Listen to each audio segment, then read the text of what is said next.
What's up, my Metaverse family? Welcome back to On-Chain Gaming. My name is Jake, and today is a very exciting interview because I am joined by a lot of the team at Big Time, specifically Matt Tonks, who is the CTO, the Chief Technical Officer, I believe, and then Daniel Piez. Is that how you say your last name? Close, pies. Paez. Okay. Daniel Paez, who is the director of monetization, and then Ryan Yang as well. What's your role? You're like Growth. So pretty much all the Twitter and the Discord okay. and all the signups Sweet. fall under me. Sweet, yeah. So growth lead at Big Time, and they're just here to answer questions for us about Big Time. I think this is a very big up and coming game in the space that maybe hasn't got as much coverage on this channel as it should have. So whoever wants to take this question, can you just give me just start off, give us viewers, what is the elevator pitch of what Big Time the game is? I can take a shot, I guess. Really, Big Time, the game is meant to be an action RPG that you play with your friends, so it's cooperative, that gives you a chance to explore different time periods, different areas of the world, and different areas of the world in different time periods with your friends, kill creatures, level up your character, get better gear, kind of choose the build of your character that you want to do to optimize for whatever your play style is. And have a good time with a group of friends that you enjoy playing the game with. And along the way, you can kind of receive some NFTs that might happen to drop from those creatures that you're fighting and encounter different gameplay experiences in the dungeons or back in town or in your own little personal pocket universe where you can kind of like build and expand upon your fiefdom or your kingdom of the game. Okay, yeah, that sounds really cool, and there's a lot to unpack there. So we're definitely going to be jumping into the gameplay a little bit more. But before we do that, I think I would love to hear some of your guys' backgrounds, just I don't know, a short pitch, how you guys joined or why you guys joined Big Time, what you kind of did before, and why you kind of got excited to move to Big Time specifically, but also just generally into NFT gaming. So I guess we'll start with Matt, move to Daniel, and then go to Ryan. Sure. So my background is in the game industry. Right out of college, I started working for Electronic Arts. The first game I made was Medal of Honor Airborne. The reason I'm calling this out specifically is because that's where I worked with one of our co-founders, Thor Alexander. He was my boss there at EA. So that's the circle got closed several years later when I came back to Big Time. Since leaving EA, I worked for Epic Games, and I worked on the Gears of War franchise for many years, Gears of War 2 and 3, and some of the expansions. And then I was part of the prototype games, by team. the way. Oh, thank you. You. Good. Yeah, those were fun. And then I was on a pretty small team that sort of kicked off the prototype efforts for Fortnite. Okay. And we worked on that for I don't know, a few months before 6 of us actually left Epic and made a startup of our own. And I've kind of been in the startup life ever since then. Okay. Cool. And largely that's because I think it's just more fun to be in the startup world. You're kind of responsible for more of the game. You have more input on the game. It's easier to do kind of crazy, cool new things, which leads me to Big Time. So Thor had been talking to me for a long time, just keeping tabs and chit-chatting. And he was very interested in bringing me on board to see if my skill set could come, could be brought to bear against this cool new game idea that he had. And so he sort of introduced me to the NFT gaming ideas and the blockchain and all that kind of stuff. And once I kind of got the gist of it and wrapped my head around the blockchain space, because it was still pretty new to me at that time, I couldn't resist. So I jumped from I was working on VR games at the time. So Okay. Jumped from there into Big Time. That was about a little more than a year ago, I guess. And it's just been full speed since then, trying to get features built and get everything created and working seamlessly with the blockchain. But it's very exciting, really cool space. And it's always fun to be doing stuff kind of on the frontier instead of, that's kind of what I learned at EA and Epic too, even is, there's only so many sequels you can make before you're like, all right, let's try some new stuff. It's great to work on those teams, and they're really amazing in lots of ways, but it's exciting to try new completely new things as well. That's a really cool story. I feel like you've been like on this pursuit to kind of create the metaverse in a way, and at first it started with like these basic video game worlds, which are very immersive, but then you like move to online, and virtual reality as well kind of like makes us feel closer to the metaverse. But then I think kind of a lot of us have been hit by this realization that it's the blockchain, it's getting real ownership in virtual worlds that's really going to move us closer to the metaverse. VR is a part of that, but it might not even be the most impactful part of making our digital realities more realistic and have more weight to them. So yeah, that's really cool. All right, Daniel, let's hear your story a little bit. How did you get connected with Big Time, and yeah, why are you excited to work on this project? Yeah, no, for sure. So my background was essentially always been a gamer. Remember getting my Super Nintendo essentially on a very young birthday a while ago. And I was first actually able to get into the game industry in 2015. I joined Blizzard. And I was on a team as a pricing manager. I have a background in economics, and I was able to work with all the games. So you can take World of Warcraft, Hearthstone. I was around for Overwatch launch too, worked on that. Some additional content for like Diablo. And so I got to work with all the games, and it was really fun because I got to work with like understanding your players, understanding the audience, trying to figure out what are they willing to, what do they want to spend on, right? Where can we find like a good deal to make with our players where they're happy with what they get. At the same time, we can make some money and put it towards making even better content. So I got to work with that for a while. After a few years, I moved to Activision at the commercial finance team, and that was very much working more with Call of Duty, the different variations, Warzone or the premium COD, a little bit of Call of Duty Mobile. But after a while, I was very much wanting to grasp it over the areas. Like I want to work with, I want to work with our market team. I want to work with the consumer marketing team. I want to work with our product managers. I want to work with our designers. And the only real place you kind of get that tends to be a startup. So I started looking to jump ship, and I started looking at startups, and Big Time showed up. And that's when I'm like, okay, I read a lot about the blockchain gaming. I think a lot of things that people write, it just seemed to be like, let me understand this better, right? You seem really excited about this. I need to understand why, what's going on here. And then coming into Big Time, that was only back in August, so everything's very recent.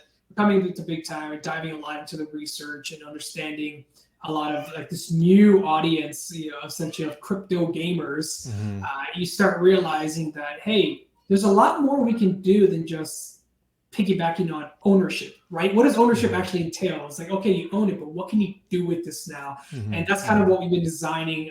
Announced a couple things through our blogs, but on the background is very much designing, like, what does ownership actually mean? And for me, it's like, what can you do with that? What's that next step you can take? Yeah. Okay. Cool. I will, as soon as Ryan finishes here, I want to throw that question back at you guys and ask you what player ownership means in Big Time. But first, Ryan, let's give us some of your background. How did you get to join in Big Time, and why are you excited for the project? Cool. So I originally, when I went to school, I studied petroleum engineering. So it's a very technical background, mainly focused on production. So like after the oil well comes online, how you can best optimize and extract resources from there. And then, well, it's good you moved out of that industry, because Yes. I mean, it'll probably be around the rest of our lifetimes, but not forever. Yeah. So whenever I was in college, I had a friend who actually dropped out of school, and then I was like, hey, like, what are you doing? And he's like, no, I'm gonna start like a company. I was like, what kind of company? So he's like, I started an ad tech company. So around 2019, whenever the company got acquired and I got a nice package to leave, I decided I didn't want to return to that. And I was like, okay, like, why does my friend live in a San Francisco penthouse? And then how can I replicate that process? And so he was like, yeah, just like go learn how to do internet marketing and advertisement tech. So I did that. I ran my own company for 3 years. And then through him, actually, I got introduced to Ari. And I was like, wow, like the founder of Decentraland starting another company, and then they need someone to help them like grow, market, use like the most cutting edge forms of user acquisition. I was like, let's see. I think this will be a very fun experience. So I've been here for around the last 3-4 months. Sweet. Yeah, that's great. And I have to say, just from my short interactions with you, you're very good following up, and you definitely got that work ethic in you. So that's awesome. So let me throw this question back to you that Daniel pitched, which is like, ownership on the blockchain is great, but what does it mean to you guys in Big Time? So if a player comes in and buys an NFT in Big Time, maybe buys land in Big Time, what does that mean to you guys? You want to take that one, Daniel? It's your question, after all. Yeah, no, definitely I can take that one. So when we first started looking at the space, obviously you have that first generation of BlackChain Games that, in my opinion, they more gamified crypto as opposed to bringing gamers to crypto, right? Yeah. And then with the second generation, we're part of the second generation, it started out very high level and simple, which is, hey, in World of Warcraft, you can get a mount. Cool. What if we made that mount an NFT? It's like, oh, okay, now so players own it, and what else can they do with it? It's like, well, they can, go sell it, essentially, right? It's like, that's the only additional thing. So for Big Time, we're like, well, you know what? I think ownership itself opens up a number of different doors, and some of those doors have to do a lot more with utility, right? It's like, how do we make NFTs actually useful? And I think one differential that games have versus, static NFTs, for example, that you can buy on OpenSea and stuff, is that we have the ability to create utility for the NFTs, right? They can serve purposes, they can serve unique purposes. And as we've started designing the game itself and the core loop that has to do with a lot of utility-based NFTs, that's when we're starting seeing is like, hey, without really realizing it, we're starting to build an economy here, right? We've got essentially NFTs that could be your capital equipment. We have NFTs that can actually be your output, right? And we have everything in between. So for us, it's like, now that these things actually entail ownership, and we essentially control the world where they can exist and have utility. Ownership for us means a lot more than the fact that it's in your wallet. It means that now you have capabilities to do things that before people didn't, or that other people don't because these are limited. Right. So for me, ownership is very much, what can I do now that this is mine? Yeah. As opposed to just, it's mine. All right, cool. That is, I think, what makes gaming on the blockchain so exciting, because I feel like, NFTs are an incredible thing, but we have done the most simple thing ever to ownership and just like attached a JPEG to it, said, bam, these are NFTs, you actually own it. But like, that ownership can literally represent anything in the entire universe. And by connecting it to a game world, to a metaverse, and you are able to create that real economy, that's super exciting. So, okay, I want to talk about the gameplay a little bit, like actually dive into that a little bit deeper. But before, I have one follow-up question. How do you feel about like someone who has an NFT in Big Time, taking it and trying to use it in a different game? Because like, when I think about the metaverse, I think about like players getting real ownership means that if another game developer wants to program my NFT to represent something in that world, they can, and I can bring it into my wallet and try it over there. How are you guys thinking about that? I think it's awesome. I mean, for one thing, even if we wanted to, you can't really stop it, but we don't want to. I mean, I think that's kind of the value add we're giving to the users here is this thing that you're buying or looting off an enemy you just defeated is yours. Even if the game servers shut down and Big Time disappears, you still own that thing. And so if some other game wants to pick it up and make it do something cool in their game, that's great. But even more than that, we have, kind of a second initiative that Big Time is working on, where we're encouraging other partners to come use our backend technology and work with us just for this reason. Not only will they, our partners that were to partner up with us would kind of get a leg up on technology and functionality, getting things to work quicker because they can kind of benefit from the efforts that we've already done. But also it makes it a lot easier when you have that partnership in place already to decide, like, what does it mean to have this sword in Big Time and then take that to somebody else's game? Like, is it a sword that they can equip how does that work if it's a racing game? How does that work if it's Decentraland or whatever? Like there's kind of needs to be a back and forth there about what those NFTs actually mean between game worlds. And I think that's the key to making any kind of metaverse actually function is having those partnerships in place so that it's not just like a thing that's like that you own in some other game and it doesn't really have any useful, meaningful attributes to it. But, it'd be much cooler if the Flaming Sword in Big Time, even if you take it to a racing game, if that racing game is one of our partners, we can kind of agree ahead of time and say, okay, it doesn't really make sense to equip a sword on a race car, but we could have a big Flaming Sword decal that appears on the side of the car or some other aspect that makes sense within that game. And have you guys thought about like maybe bringing any other games NFTs into Big Time? Like I think Axie Infinity, for example, right now has like 2 million wallets with Axies, but let's say that it gets up to 10, 15, 20 million and it's a big player base, and you guys could attract people to Big Time by saying, hey, if you bring your Axie into Big Time, it'll be a little pet that follows you around and it'll look super cute and adorable and make your adventures that much better. Like, have you guys considered doing anything like that? We've definitely considered it. We haven't nailed anything down. I think probably the most likely thing to see in the near term future is if you had an NFT anywhere on the blockchain, say you had one of those JPEGs nailed to an NFT that you were just talking about, we would love to build a way where, we have this concept of your own personal pocket universe, which is kind of like your own player space. I would love to see a situation where you can take an NFT that you own and stick it on your wall and kind of like display it in your PPU because it's an NFT you own, and plug that into arbitrary NFTs potentially. I mean, that would be cool. I don't know when that where that would fit in our timeline or anything like that, but that's something we've considered. Yeah. Okay, cool. So let's jump into the gameplay. So if I'm a brand new player that's jumping into Big Time, what is that gameplay experience going to feel like at first? I'm just thrown into the world of Big Time. I think it'll be pretty similar to any other sort of action RPG that you're used to. You'll start out with a character that's pretty low level, that doesn't have has some cool traits and stuff to do, but you kind of have to unlock and earn all the really cool stuff as you play the game more. But it'll be a nice on ramp when you first get into the game, teaching you mechanics and allowing you to kind of like level up your character, get better gear. And slowly build your character up to be this really powerful character that we all want to be ultimately.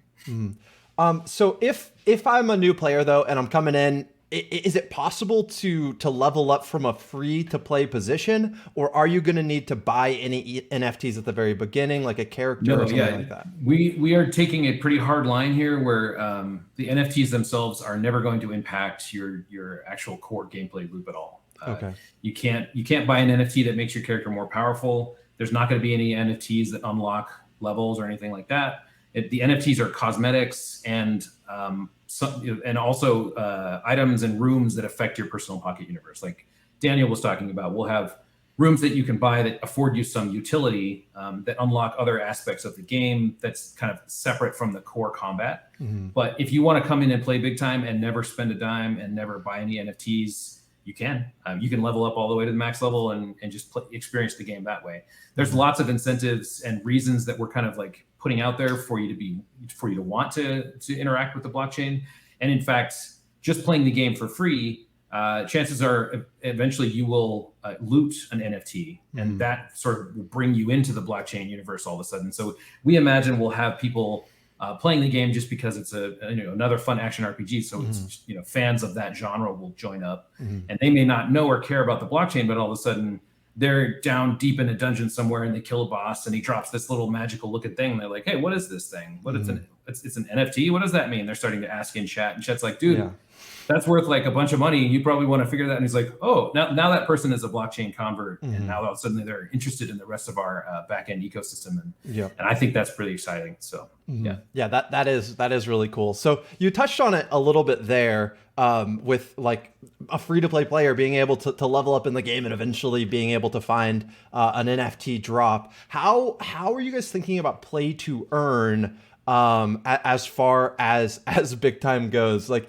is that a really big focus? Like, you want people who invest a lot of time in this to be able to earn something, or is it? How are you thinking about that? I'll probably throw that one to Daniel just because he's been thinking about this space recently.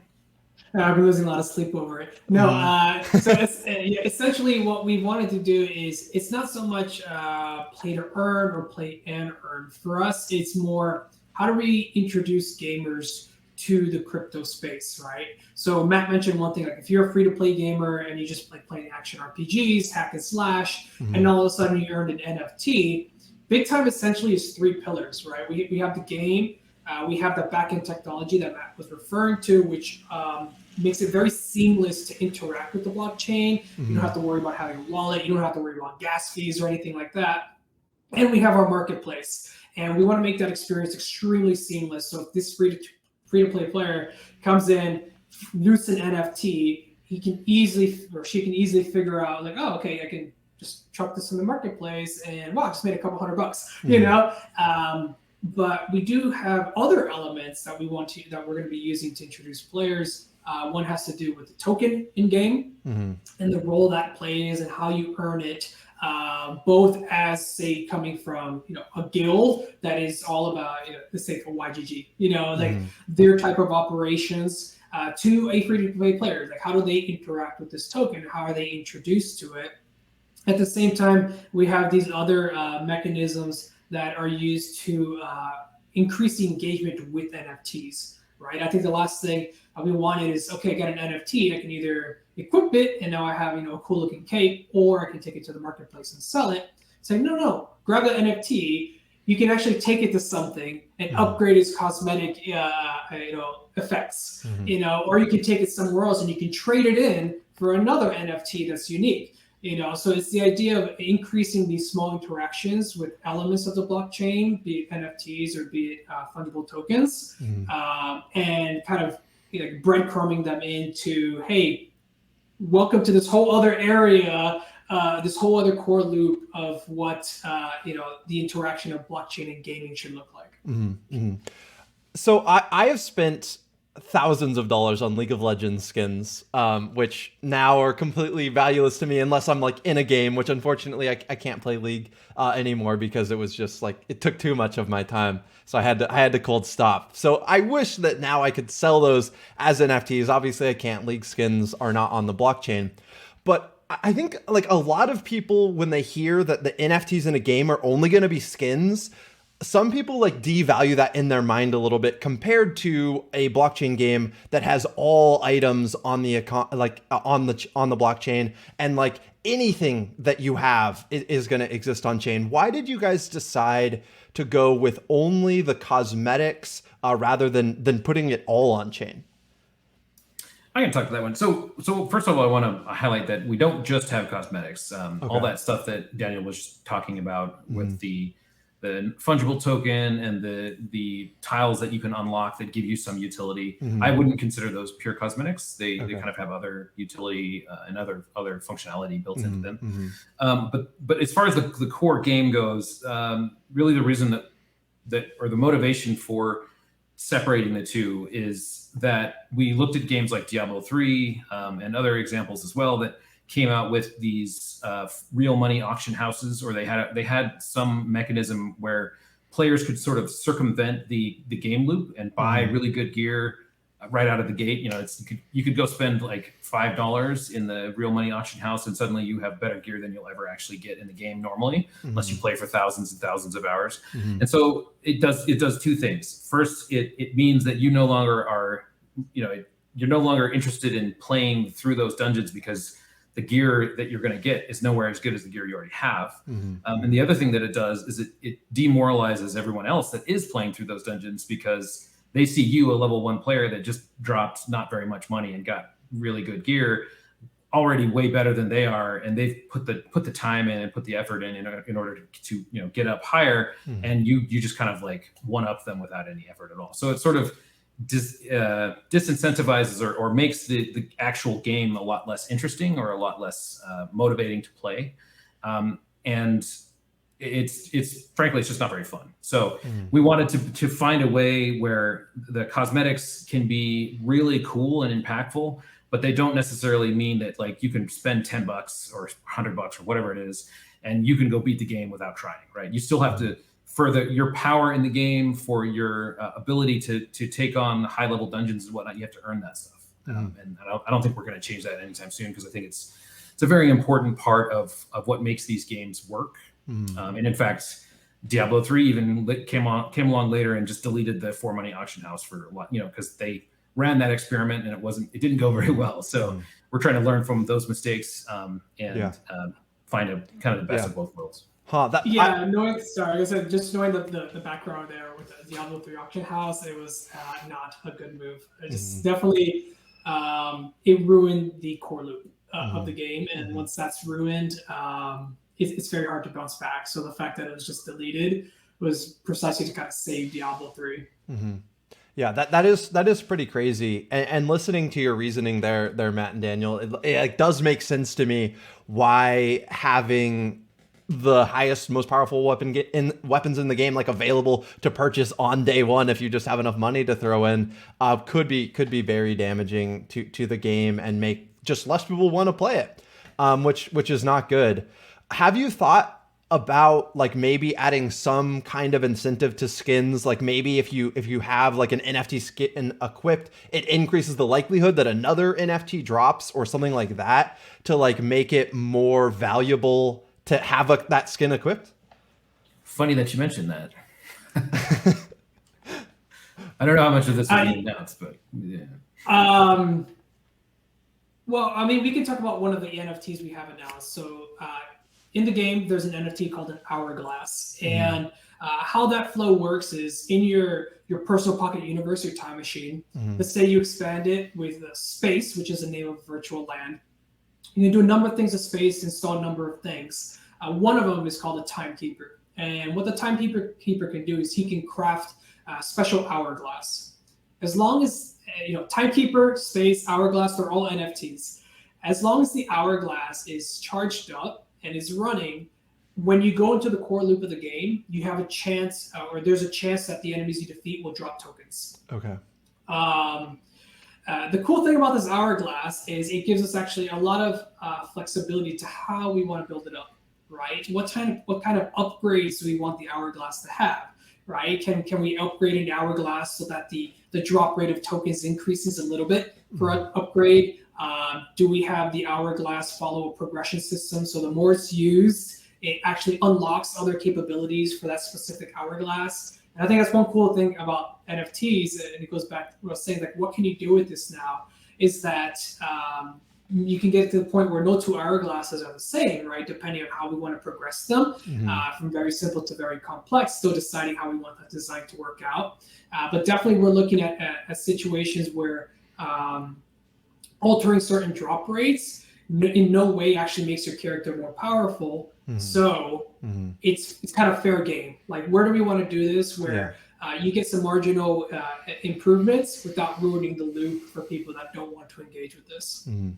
Yeah, that's pretty exciting then, and I think it does add more value to the NFT skins then, if or your hourglass, however you're upgrading it, just like putting resources into the blockchain side of your game, if you do care about that, if it allows you to increase your farming rates or your yield rates or whatever, however you want to think about it, when you're actually adventuring in the world. So, okay, so we haven't talked that much about the whole time travel aspect much, or at least I haven't asked about it. So tell me more about time travel and the time machine and like visiting the same world in different time periods. Like, I don't know, it sounds like there's a lot of very interesting stuff that could happen with time travel in a game.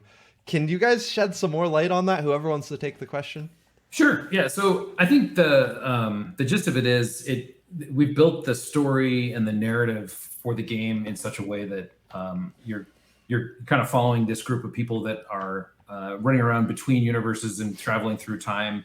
And that gives us the opportunity to expose the players to all kinds of different content. We can, we're not locked into, I'll use Gears of War because I worked on Gears of War a long time. We're not locked into the Gears of War universe for ever and ever because, there's certain things you just won't ever see in Gears of War because it's the Gears of War intellectual property. And, you're not going to see like, I don't know, bunny rabbits and whatever. It needs to be a Gears of War game.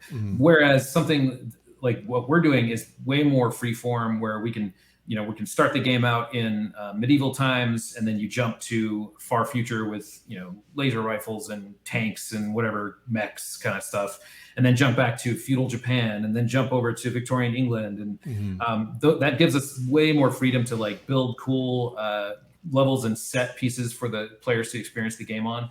But also, it's not just time travel; it's also like alternate universe. It's a play on that. So part of what these guys are doing is running around and kind of correcting bad timelines, if you will. So you might see somebody went back to feudal Japan and brought a bunch of robots with them because they're trying to control things. And so you're in feudal Japan fighting robots, which isn't necessarily very realistic, but it gives us a lot of opportunities to play around and keep the gameplay fresh and experiment with new game mechanics. No, that's actually so exciting. It sounds like, so it's more Rick and Morty than it is Doctor Who, I guess is a way that you could think about it. But both are just so awesome. And whenever you have time travel and you can just jump into a whole new world, like that is part of what's exciting about the metaverse, is the fact that you can go anywhere and be anything. So this whole play on being able to travel through time and even in alternate dimensions and stuff, at least for me, that really pulls on my heartstrings. So I think that's just a very cool aspect of the game. And you asked about the time machines, right? I forgot to talk about that. So we call it the personal pocket universe, which really is just your alternate reality, right? So you open a portal and it's kind of like your home base that you can customize and control however you want. So you can decorate it how you want. You can add new rooms to it and expand it and however you see fit. And it doesn't necessarily impact anyone else in the game world unless they come into your PPU with you, which they can. But it's just kind of like the world's most free-form player housing, I guess, is one way to think about it. Because it's an alternate universe. So you could have a gigantic planet in your PPU if you wanted. That doesn't necessarily have to fit in a little room. It could be giant. If you have enough space, right? Yeah. Right. And the other thing we can do is, again, since we can play with alternate realities, you could have a room that has low gravity, or it's underwater, or whatever kind of crazy stuff you want to do. So it just gives us lots of freedom. That's super cool. So when I was reading your guys' like blog post on time and the hourglass and land and all of that, it sounded like your time machine was going to become like a personal object that you kind of really start to like and can change. Explain that a little bit more. Yeah, I mean, I think that's the idea. It's really your space, and you're customizing it and adding to it, and putting stuff in just the way that you want, and so you can kind of think of it as your home that you can jump into from almost anywhere in the game. So it's more like I guess the TARDIS is sort of a good example where you can just pop into it and you can store stuff in there.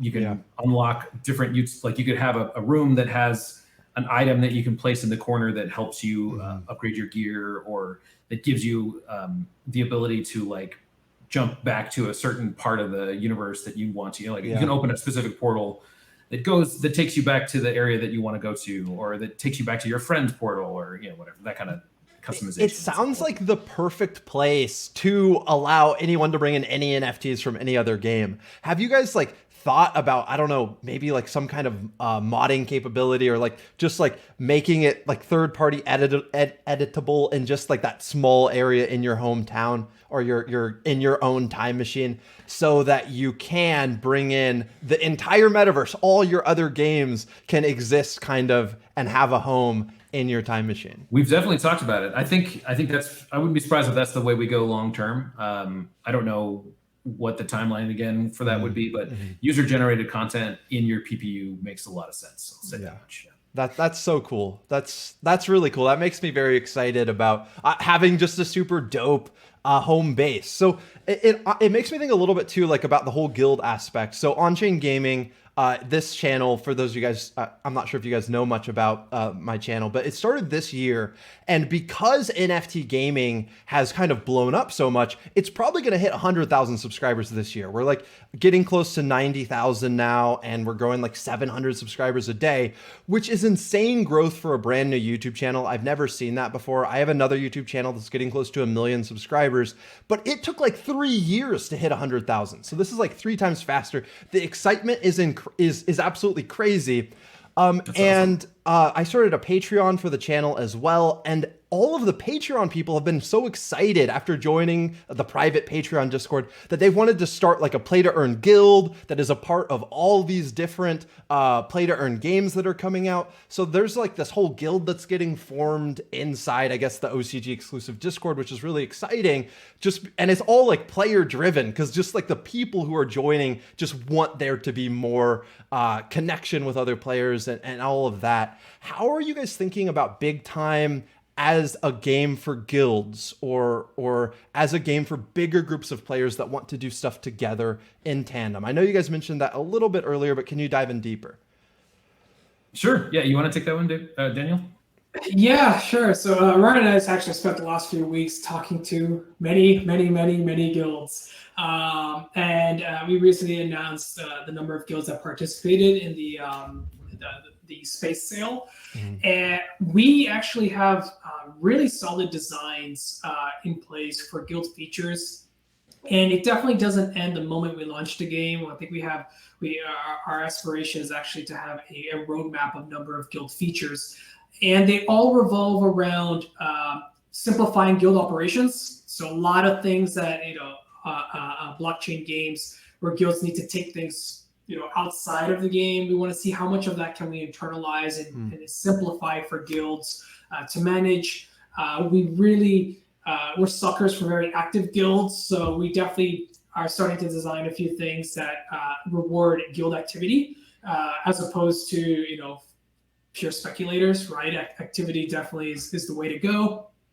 And overall, the personal pocket universe actually opens up a whole realm of possibilities in terms of how do guilds manage their production of NFTs? How do guilds manage to make sure all their guild members are outfitted with an hourglass and they have the other hourglasses recharging so that when one is out, they can switch them out, and for us, I think one of the really cool things is how we're tackling the question, how do guilds reach out to traditional gamers, right? This is a game where player skill and party skill, because we really want to encourage that co-op aspect of clearing instances, for example, can make a huge difference in how fast a group can clear zone and earn NFTs and find tokens.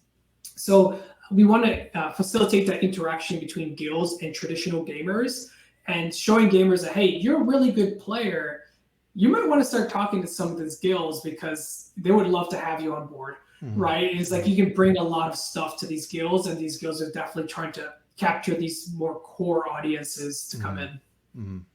Yeah, gaming guilds is such an interesting topic that I don't want to digress too much into. But because games are turning into play to earn, like guilds are actually bringing in revenue and becoming companies, and it's like a whole new level of like the metaverse is just the blockchain is just bringing every aspect of gaming to a whole new level. And I want to see how it all unfolds. And I'm glad, I'm so excited, but I'm glad I'm in the forefront and literally get to talk to you guys about this stuff. But yeah, it's just so exciting. So I had a question because we were talking about space, but earlier we were talking about free to play and how you could play without ever owning an NFT. But I just had this realization, but wait, if you're a free to play player that never buys or owns an NFT, does that mean you're just going to have a super lame time machine with no space and like... Not necessarily. I mean, yeah, Ryan, go for it. That, right? Like if you're a player, once you reach a certain level, you'll have your own time machine, and then everybody will have their own time machine. But one of the core mechanics that we kind of want to introduce is the ability to expand your presence within Big Time Metaverse, to say. And then how that's done is through our space, which is Big Time's equivalent of land.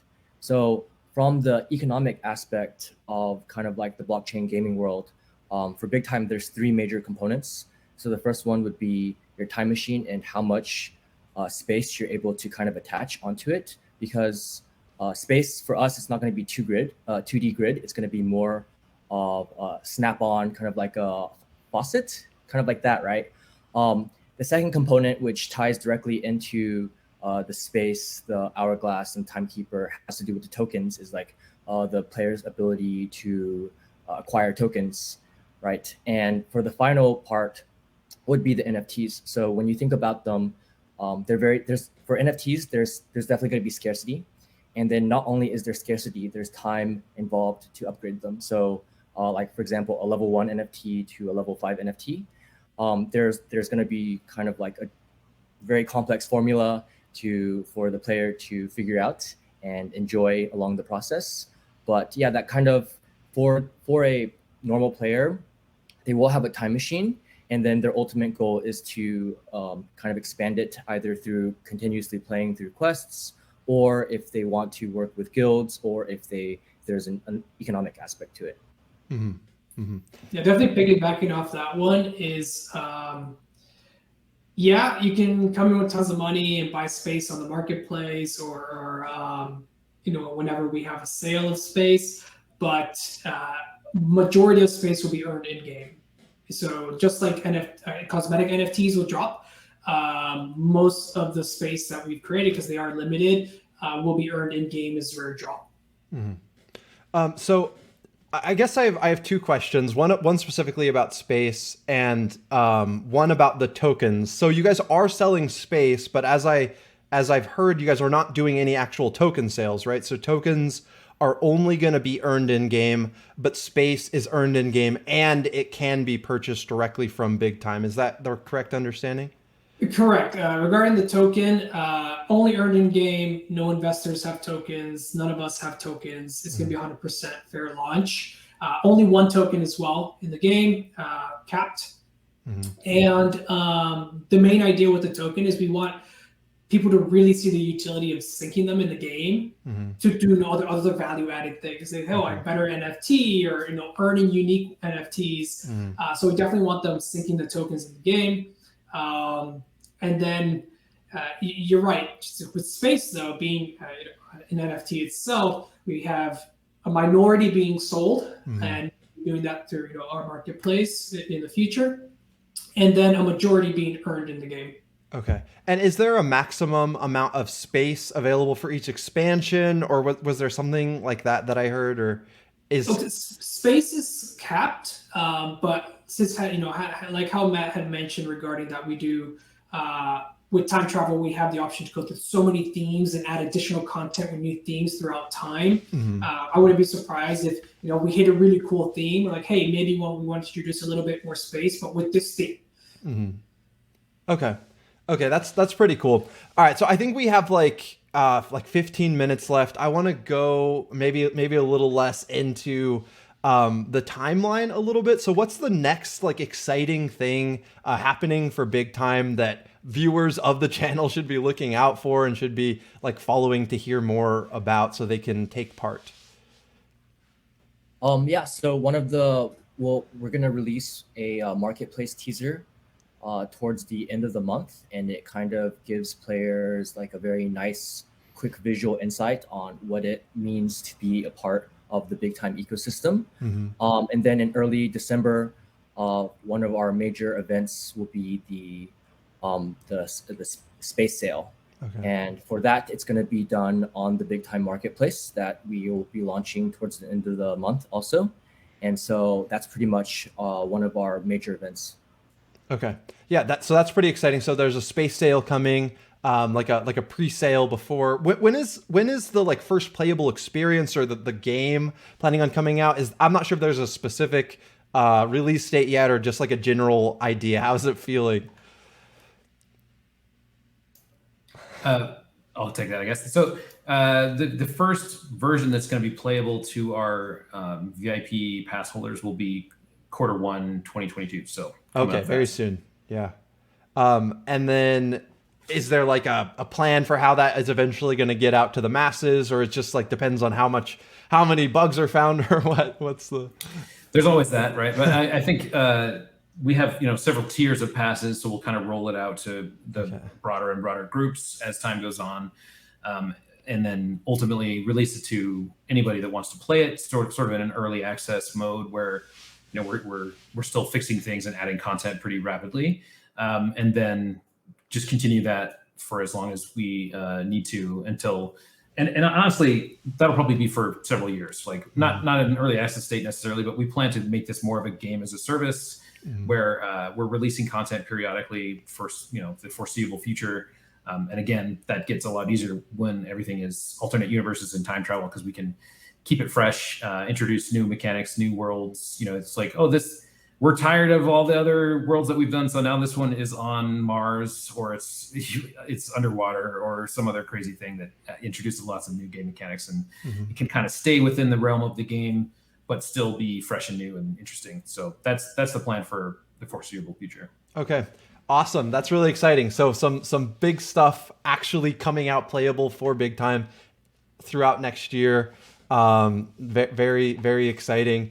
Okay, so I just want to ask one kind of macro closing question to all three of you to hear your perspective, because here at On-Chain Gaming, we're very convinced. Myself, my editor, the sound engineer, and honestly, this whole community that we've started building, that play to earn games are, before people think, going to become far more popular than traditional games.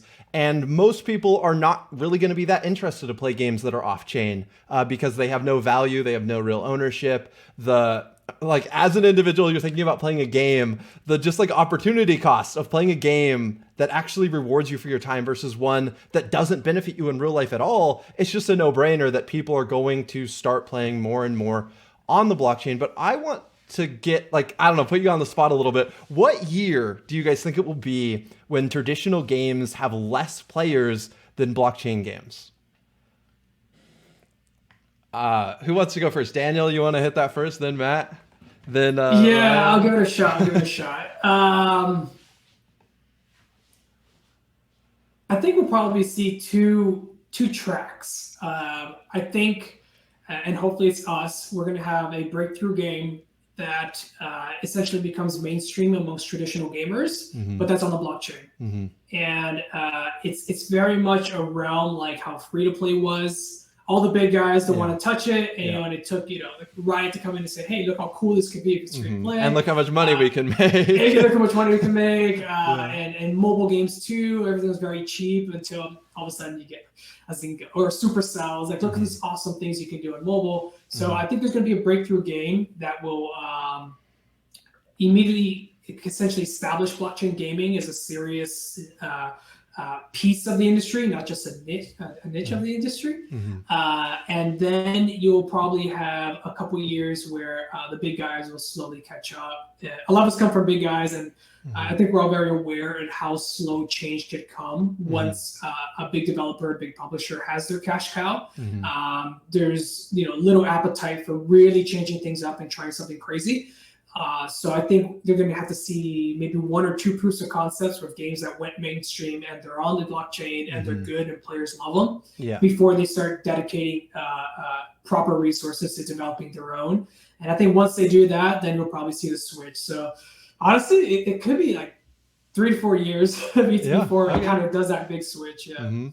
Well, that sounds exciting. That sounds pretty bullish to me.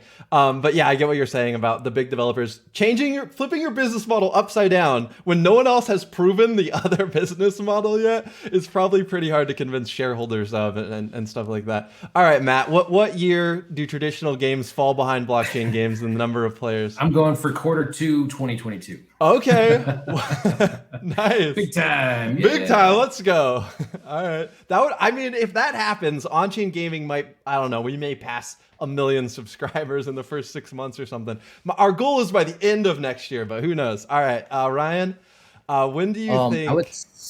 I would say a little bit after Matt. So I think next year will be a very pinnacle year in regards to the adoption of blockchain gaming, and a few things that will be very large factors that go into this is kind of the user onboarding experience from not just the gaming side but also the blockchain side. The other commentary that I have to make is of course, since you're doing a YouTube about gaming, right? Everyone keeps thinking of which game is better, which game's gonna win, and ultimately I believe that all these games that are coming out, we're not really battling against each other because we're all tackling different niches, right? It's kind of like the other narrative of traditional finance versus DeFi, right? It's for us, it's like GameFi versus traditional gaming, and it's everything that you said. Why would you play another game when you can be empowered by playing our game, right? So once people realize that, I think we're gonna see some exponential growth in regards to user adoption. Yeah, I definitely agree. want to jump on that. I think Jake actually, like you and other content creators, probably play a massive, not probably, I know, I actually know the numbers. I know you guys play a massive role in the popularization of games. And so I think with the first generation of blockchain games, no one really wants to watch it. It's not the most exciting stuff to watch or to stream. Yeah. But with the second generation, when all of a sudden you can create entertaining content using the game, and I think that's kind of be where we kind of rip the Band-Aid off, and gamers are like, it's a game. For me, it's a game. It's not a blockchain game. It's a game.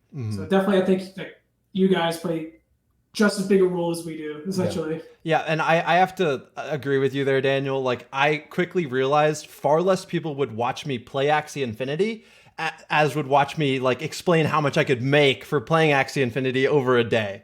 So like people want to hear that financial side. Right now, people who are into blockchain gaming are way more focused on the incentive side of it and a lot less focused on the like fun side of it, when in reality they are both two different incentives which are going to play a role on whether or not someone decides to play a game. And the fun aspect, when it also exists with the earning aspect, like the problem right now is you have to choose fun or earning, but when you can pick fun and earning, that is when we're really going to see the breakthrough, I think.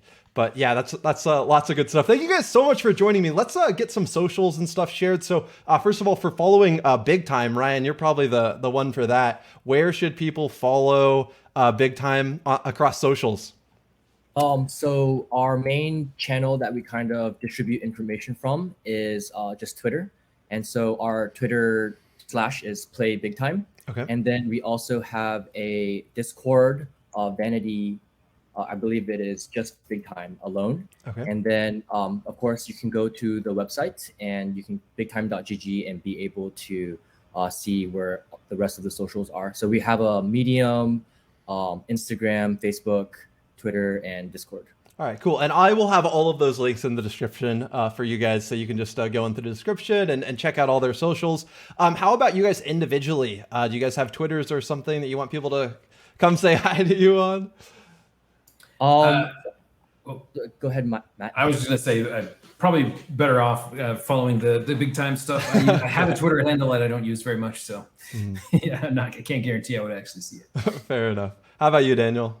And then I kind of got off social media a couple years ago. I mean, you look how productive you're being. So. The productivity was through the roof, but yeah, no, definitely like follow Big Time One. I lurk on Reddit, but it's nowhere really to follow me. Do LinkedIn, but it's All right, how about you, Ryan? For me, I do have a Twitter, but I'll keep that on the DL for now, mainly because I use it to kind of follow crypto Twitter. And so there's always like, there's like one thing about what they say in crypto, right? Like how much you're able to do is how online you are. So I just follow a lot of people and then retweet them. Yeah. All right, cool. Well, any closing thoughts about Big Time here? You guys can follow me on Twitter, by the way, at Jake Browatsky. That'll be linked in the description as well. And make sure you guys are subscribed to On-Chain Gaming for sure. If you enjoyed this interview, there will be way more like this. But yeah, any closing thoughts on Big Time and or any of that before we head out here? Come join us. It'll be a wild ride. Yeah, it sounds like it. This honestly, this development team, I just have to say, big ups to you guys, like tier S as far as development teams coming into the blockchain gaming space go. There's like only a handful of these games. And also, like Ryan was saying, you guys have so much market share to take in the blockchain gaming space. Like he's right. It's not blockchain games competing against other blockchain games. It's like Tesla taking market share from all of the gas companies, and yeah, that's kind of how it is. All right, guys, thanks so much for joining me, and maybe we'll talk again.